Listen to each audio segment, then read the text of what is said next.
सातारा माजी सैनिकांची निर्घृण हत्या, जिल्हाधिकारी कार्यालयावर मोर्चा।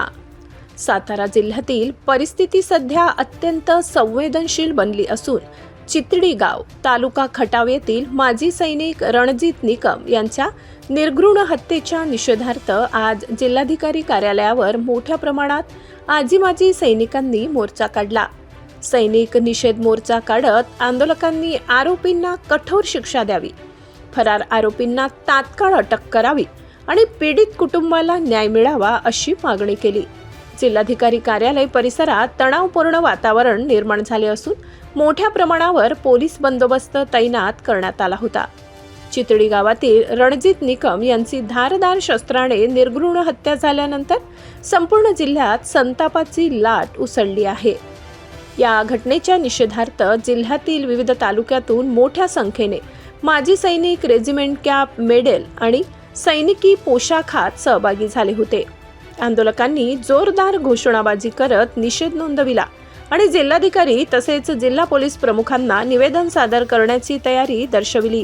प्रकरणाचा जलद तपास करून दोषींवर कठोर कारवाई करावी अशी मागणी पुन्हा एकदा ठळकपणे करण्यात आली असून आंदोलन शांततेत पार पाडावे यासाठी प्रशासनाने परिस्थितीवर बारकाईने लक्ष ठेवले आहे। या प्रकरणात पुढे प्रशासन कोणती भूमिका घेते आणि तपासात काय प्रगती होते याकडे संपूर्ण जिल्ह्याचे लक्ष लागले आहे।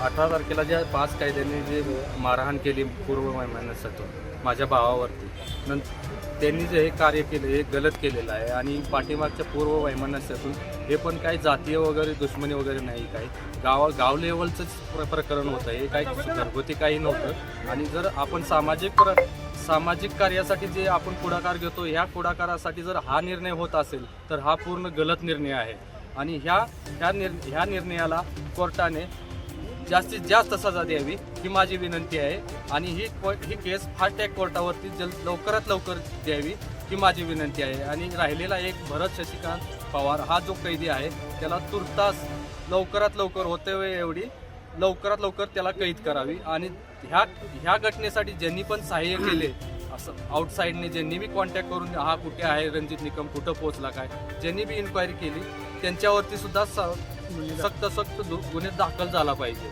आणि याच्यानंतर मी जेव्हा रिटर्न माझ्या ड्युटीसाठी जॉईन होईन त्यावेळेला जर माझ्या परिवारासाठी आणि माझे आई वडील आणि वहिनी आहेत त्यांच्यावर जर काय अमानुष अत्याचार झाले तर याला जिम्मेदार कोण? माझी सैनिक आणि सैनिक असताना जर डोळ्यात पाणी येत असेल सैनिकाच्या तर कोण जिम्मेदार आहे?